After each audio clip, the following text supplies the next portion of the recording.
جیسا کہ میں نے عرض کیا صحابہ گھبرا گئے، حضور اللہ کے تقوی کا حق کون ادا کر سکتا؟ پھر جب سورہ تغابن کی آیت نازل ہوئی تو ان کی جان میں جان آئی. وہاں فرمایا گیا فاتقوا اللہ ما استطعتم، اللہ کا تقوی اختیار کرو جتنا بھی تمہارے حد استطاعت میں ہے، امکانی حد تک اللہ کا تقوی اختیار کرو. پھر جان میں جان آئی. آدمی اپنے مقدور بھر اپنی ہمت کے مطابق تو کام کر سکتا ہے، لیکن اللہ کا حق ادا کرنا یہ کیسے ممکن ہے؟ اچھا ابھی یہ آیت مکمل نہیں ہوئی، دوسرا حصہ اس سے بھی زیادہ تاکیدی ہے. وَلَا تَمُوتُنَّ إِلَّا وَأَنْتُمْ مُسْلِمُونَ، اور دیکھنا موت نہ آنے پائے مگر فرمانبرداری کی حالت میں. یہاں پر بھی عام طور پر ترجمہ کر دیتے مسلم ہونے کی حالت میں. مسلم تو ہم گناہ کر رہے ہیں تب بھی مسلم ہے، گناہ سے پہلے بھی مسلم ہے، گناہ کے بعد بھی مسلم ہے، یہ نہیں ہے مطلب. فرمانبرداری مسلم کے اصل معنی کیا ہے؟ موت نافرمانی کی حالت میں کہیں نہ آ جائے تمہیں.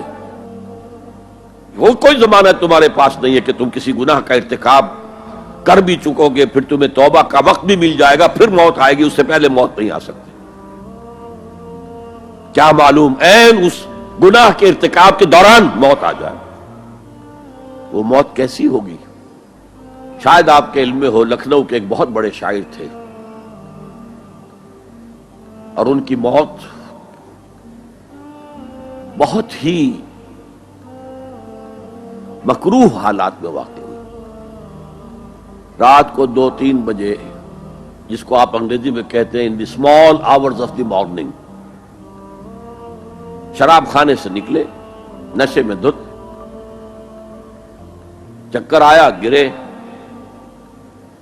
اور ساتھ ہی بدرو جا رہی تھی گندی نالی، اس میں گر گئے، وہاں سے لاش برآمد ہوئی.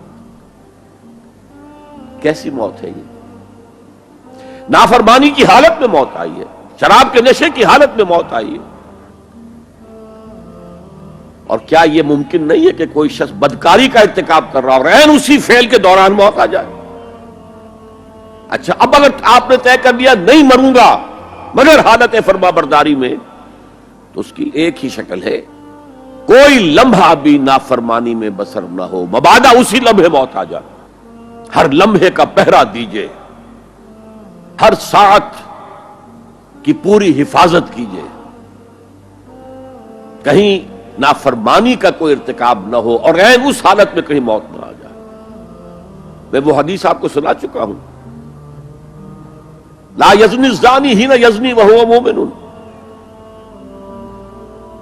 کوئی زانی حالت ایمان میں زنا نہیں کرتا، جب وہ زنا کر رہا ہوتا ایمان اس کے دل سے نکل کر اوپر سر پر منڈلاتا رہتا. کوئی چور حالت ایمان میں چوری نہیں کرتا. ولا یسرق السارق حین یسرق وہو مومن. کوئی شرابی حالت ایمان میں شراب نہیں پی سکتا. ولا یشرب الخمر حین یشرب وہو مومن. اگر ایمان بھی ہو دل میں اور یہ حرکات بھی ہو رہی ہو تو وہ ایمان 2 پیسے کا نہیں، 2 ٹکے کا نہیں. کیا اس ایمان کی قیمت ہے؟ کیا قدر و قیمت ہے اس کی؟ اب اگر عین اسی حالت کے اندر موت آ گئی تو یہ تو خلوع ایمان ہے، ایمان کا خالی ہو جانا ہے. یہ ہے وہ بات جو کہی گئی. اب یہ اسلام اور تقوی، ان دونوں کو یہاں نوٹ کر لیجئے. یا ایھا الذین آمنوا اتقوا اللہ حق تقاتہ ولا تموتن الا وانتم مسلمون. اے ایمان کے دعوے دارو، اللہ کا تقوی اختیار کرو جتنا کہ اس کے تقوی کا حق ہے، اور دیکھنا موت نہ آنے پائے مگر فرما برداری کی حالت میں. اب یہ اینٹیں اگر پختہ ہو گئی ہیں، ہم نے جہاد کے مختلف مراحل ان پر غور کیا تھا. پہلا مرحلہ کیا تھا؟ نفس امارہ کے خلاف جہاد، شیطان اور اس کی ذریت صلبی و مانوی کے خلاف جہاد، بگڑے ہوئے معاشرے کے جو پریشرز ہیں ان کے خلاف جہاد. یہ 3 جہاد کر کے کما حقہ فرض کیجئے کہ اب آپ تقوی اور فرما برداری کی روش پر راسخ ہو گئے، قائم ہو گئے. يا رب فاجمعني بكل الصحب والأحباب واكتب لنا أن ندخل الجنات بالريان.